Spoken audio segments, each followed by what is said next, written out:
Hello बच्चों, आज हम लोग माध्य की गणना कैसे की जाती है वो सीखेंगे इस वीडियो में। और माध्य के कितने सीरीज होते हैं, माध्य किन किन सीरीजों में पूछा जाता है एग्जाम में। तो टाइप 1, टाइप 2 और टाइप 3 तीन तरीके से पूछे जाते हैं एग्जाम में ये सवाल। टाइप 1 हो गया व्यक्तिगत श्रेणी, मतलब इंडिविजुअल सीरीज में जब प्रश्न पूछे जाते हैं। तो इंडिविजुअल सीरीज की पहचान कैसे करेंगे हम? जब प्रश्न में केवल चर दिए गए हों, इन चर की बारंबारता नहीं दी गई होती है, ठीक है। और दूसरा सीरीज है खंडित श्रेणी, डिस्क्रीट सीरीज। इसमें इस प्रश्न में ऐसे प्रश्न में चर के साथ साथ इसकी बारंबारता भी दी जाती है, फ्रीक्वेंसी मतलब गिनती भी दी जाती है। और तीसरा सीरीज हो गया अपवर्ज्य श्रेणी, ऐसे प्रश्न में क्लास दिया जाता है, ठीक है, और क्लास के साथ साथ बारंबारता दी जाती है।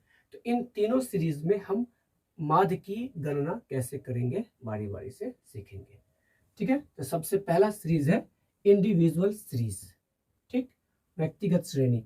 तो इसकी गणना करने के लिए हमें हम जिस सूत्र का प्रयोग करते हैं पहले उसे जान लेते हैं। क्या है? तो माध्य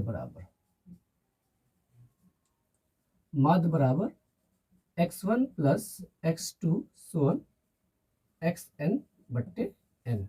मतलब जितने भी मद हैं, मदों की जितने भी मद हैं सभी मद का योग बट्टे कुल मद, ठीक है। तो हम लोग वही करेंगे, सभी का जोड़, मतलब 2 प्लस 7 प्लस 1 प्लस 3 प्लस 2 अब बट्टे कुल कितने मद हैं तो गिन लीजिए, 1 2 3 4 5। तो मीन्स n का वैल्यू हो गया 5। जोड़ दीजिए, 7 2 9 1 10 10 3 13 2 15 बट्टे 5, 5 दिया 15। तो हमें माध्य कितना ज्ञात हो गया? 3, ठीक है। तो जो भी प्रश्न व्यक्तिगत श्रेणी में होगा उसको हम ये फॉर्मूला प्रयोग करके बड़ी आसानी से निकाल देंगे।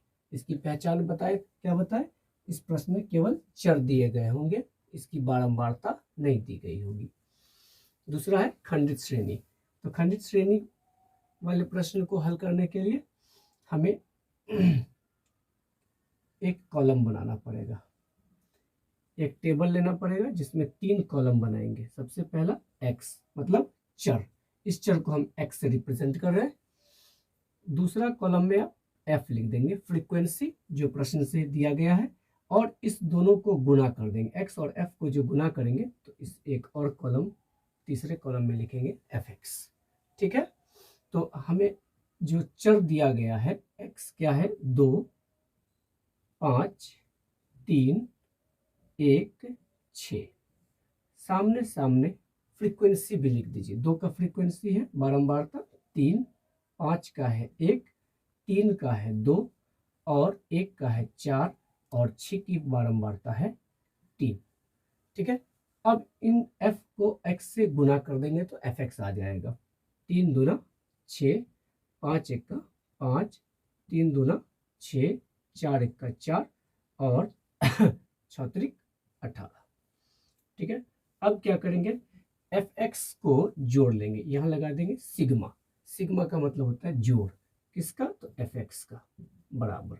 और यहां इसको भी जोड़ देंगे, सिग्मा मतलब जोड़ किसका? तो f का, फ्रीक्वेंसी का। मतलब टोटल फ्रीक्वेंसी कितना है? 3 1 4, 4 2 6, 6 4 10, 10 3 13, ठीक है। 4 2 6 4 10 3 13, ठीक। अब fx को भी जोड़ लीजिए, कितना आ जाएगा? 6 5 11, 11 6 17, 17 और 18 हो जाएगा 35 और 35 4 हो जाएगा 39, ठीक है।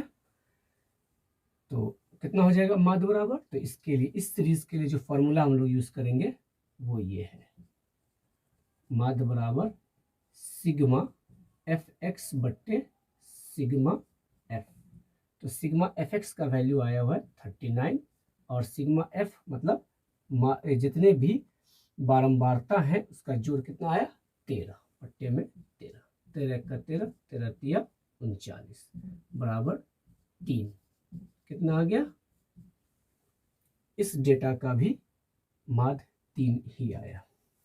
अब इस सीरीज में अगर प्रश्न दिया गया हो तो क्या करेंगे?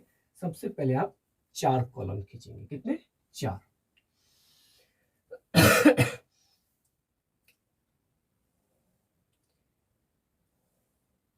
चार कॉलम खींच लीजिए। सबसे पहले कॉलम में आप क्लास लिख ले जो सवाल में दिया गया है। दूसरे कॉलम में एफ, ये भी प्रश्न में दिया गया है। तीसरा हो गया एक्स और चौथा में एफ एक्स। ठीक, तो क्लास कितना है? 0 से 10, 10 से 20, 20 से 30, 30 से 40। अब इसकी फ्रीक्वेंसी सामने लिखिए। 0 से 10 की बारंबारता है 5, 2, और 20 से 30 की बारंबारता है 7, और 30 से 40 की बारंबारता है 6। अब निकालेंगे x। तो यहाँ पर x जो है वो चर के लिए नहीं है। यहाँ पर x किसको रिप्रेजेंट कर रहा है? वर्ग चिन्ह को, मीड वैल्यू को। तो मीड वैल्यू बराबर कितना होता है? यहाँ लिख देते हैं। मीड वैल्यू को हम x से रिप्रेजेंट करते हैं। तो x बराबर मतलब मीड वैल्यू बराबर होता है L1 प्लस L2 बाई 2। ठीक है, वर्ग अंतराल की निम्न सीमा प्लस वर्ग अंतराल की उच्च सीमा भागा 2। मतलब 0 प्लस 10 बट्टा 2। वर्ग अंतराल की निम्न सीमा L1 प्लस L2 बट्टा 2। तो 10 प्लस 0 हो जाएगा 10 बट्टा 2 बराबर 5। तो कितना आ गया इस वर्ग अंतराल का वर्ग चिन्ह? 5। उस तरीके से दूसरे क्लास का वर्ग चिन्ह क्या आएगा? तो L1 प्लस L2। L1 है 10, L2 है 30 बट्टा 2। तो जोड़े कितना आ जाएगा? 30 बट्टा 2 बराबर 15। तो यहाँ लिख देंगे 15। इसको तो हम ऐसे भी मौखिक रूप से भी कर सकते हैं। 30, 20, 50 और भागा 2 बराबर 25। 40, 30, 70 भागा 2 बराबर 35। ठीक है, तो चलिए इसे मिटा देते हैं। इसे आप रफ में कर सकते हैं और रफ में ही कीजिएगा। ठीक है, अब एफ एक्स। एफ एक्स क्या है? F into x. तो एफ को एक्स से गुना कर दीजिए, हमें एफ एक्स मालूम हो जाएगा। ठीक है, तो 5 25, 15 दूना 30, 25 को 7 से गुना कर दीजिए, 25 सत्ते 175। ठीक है, और 35 को आप 6 से गुना कर दीजिए। तो 35 छक्के कितना हो जाएगा? 6 पंचे 30 के 0, हाथ में रहा 3, 6 तरीक 18, 3 21, 210। इस सीरीज में माध्य ज्ञात करने के लिए जो फॉर्मूला यूज किए, इस सीरीज में, एक्सक्लूसिव सीरीज में भी उसी फॉर्मूला का यूज होगा। तो यहाँ पर हम पहले निकालेंगे क्या? Sigma F x. Sigma F x का मान मतलब जोड़ देंगे, आ जाएगा। फिर यहाँ इन दोनों को जोड़ देंगे तो ये आ जाएगा सिग्मा एफ।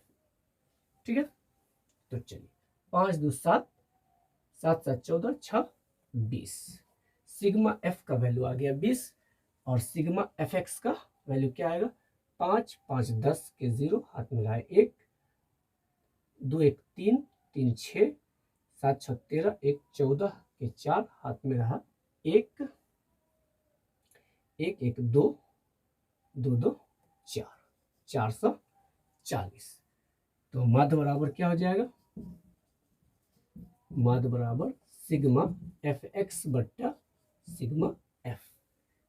एक्सक्लूसिव सीरीज में भी मतलब जिस सीरीज में क्लास के साथ साथ बारंबारता दिया गया हो उसमें भी हम यही फॉर्मूला का यूज करेंगे। ठीक है, तो 440 बट्टे सिग्मा एफ का वैल्यू है 20। 0 से 0 कैंसिल, तो 1 का 2, 2 दूना 4 दूना 22 बार में। ठीक है, तो आपसे एग्जाम में इन्हीं 3 श्रेणी में सवाल पूछे जाते हैं कि माध्य ज्ञात करें।